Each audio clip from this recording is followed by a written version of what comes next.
我的天哪！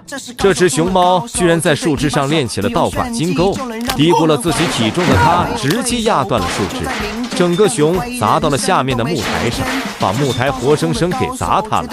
我是谁？我在哪？还是同一个院子，这次是一个横木台。熊猫掉在地上的时候，甚至还滚了一圈。对自己的体重一无所知，是所有大熊猫的通病。还好树枝掉在了木架上，但可不是每次都这么幸运。这两个小家伙分别爬上了2个树杈。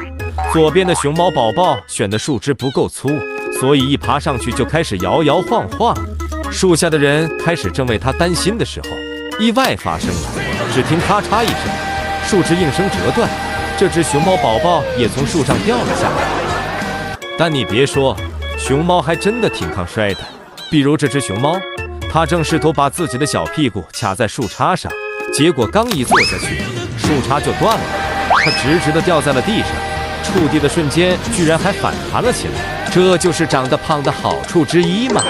这2只熊猫宝宝正挂在树上，突然左边的那只直接原地来了一个后空翻，然后从小伙伴的眼前掉了下去，把旁边的小伙伴都看傻了。我还是老老实实下去吧，不然掉下去就成小熊饼干了。